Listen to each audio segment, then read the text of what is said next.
Bonjour tout le monde, merci d'être là. Comme on est pendant les 12 jours d'action contre les violences faites aux femmes et que le thème cette année, c'est les violences économiques, je me suis dit que ça serait le bon moment de parler de féminité, votre couple, version finance. Et là, c'est un sujet délicat, je le sais. Je vais toucher à des aspects que peut-être certaines personnes vont se sentir confrontées, mais je pense que c'est extrêmement important. L'argent, l'air de rien, c'est très utile quand on vit dans un système économique capitaliste. Ça nous donne du pouvoir, de la liberté, et c'est encore un aspect qui fait défaut pour la majorité des femmes, principalement les femmes racisées, les femmes autochtones. Je vais commencer le plus smooth possible avec, quand on est en couple, est-ce qu'on devrait avoir un compte commun? En fait, peu importe si vous avez un compte commun ou pas, l'important c'est aussi de garder un compte personnel pour pouvoir avoir le contrôle sur au moins une partie de vos finances. Ensuite de ça, un autre élément qui fait relativement consensus en général, c'est l'idée de mettre de l'argent dans le compte commun ou de payer les grosses dépenses communes au prorata des revenus. Ça veut dire quoi? Ça veut dire proportionnellement aux revenus de chacune des deux personnes. Jusque-là, tout va bien. C'est quand on rentre dans plus de détails ou qu'on décortique un petit peu plus que ça peut se gâter. Par exemple, si je pense à la contraception. Quand on parle d'un couple hétéro, par exemple, qui est ensemble depuis un certain temps, une grosse majorité du temps, la contraception, ça va être une contraception hormonale que la femme va prendre.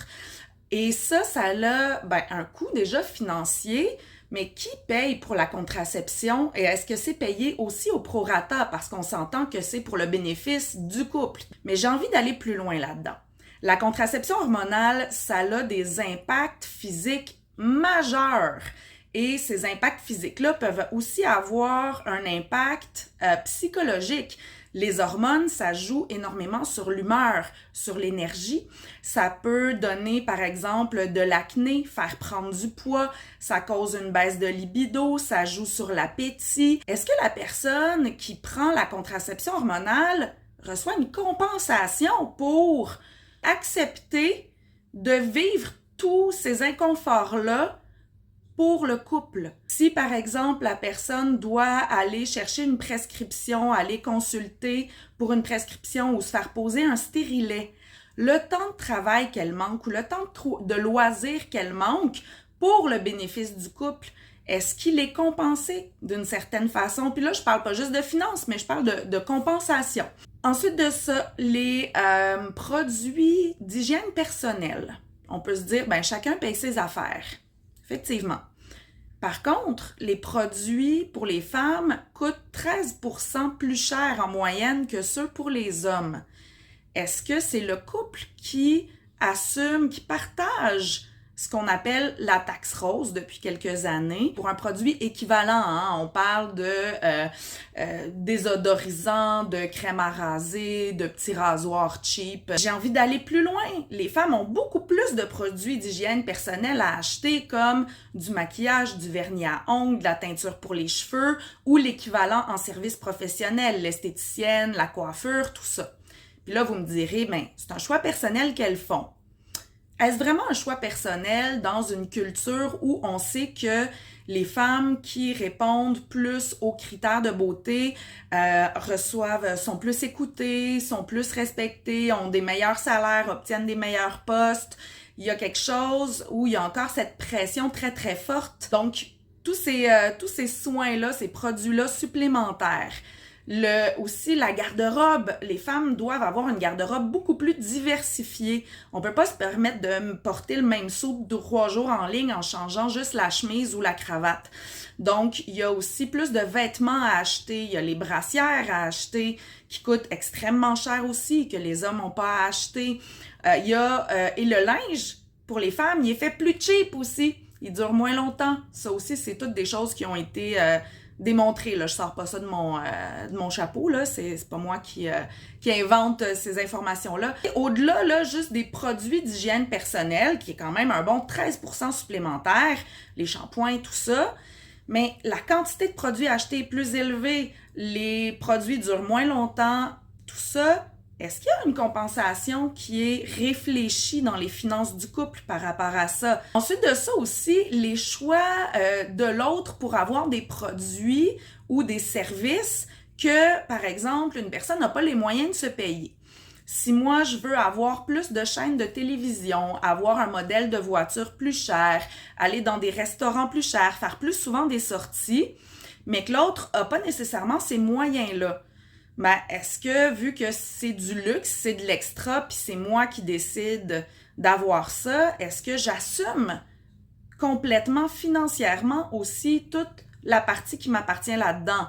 Oui, on paye, par exemple, Internet ensemble, mais le coût d'avoir, je sais pas moi, 5, 8, 12 chaînes de télé supplémentaires, ben c'est moi qui vais l'assumer parce que c'est moi qui veux ça.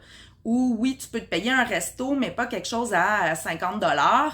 Donc, tu fournis la partie que tu peux fournir, puis moi, je compense le reste. Est-ce que c'est réfléchi aussi au niveau financier? Même chose pour les petites offres spontanées. Tu sais, on va quelque part, on achète quelque chose de plus, je te l'offre mon amour. Ça, moi, j'avais entendu une économiste parler de ça en disant, mais faites attention parce que la facture peut monter extrêmement vite sur un petit resto par-ci, un petit luxe à l'épicerie par-là, un petit morceau de linge par-là. Je te l'offre, mon amour, ça fait plaisir. Oui, fais juste le rajouter dans ma pile, on va pas faire 2 factures pour ça. Puis rendu à la fin du mois, quand on fait les comptes, ben je me sens cheap de te faire payer juste une paire de bas, fait que finalement, je les garde sur ma facture. Tout ça, ça fait monter une facture très, très vite.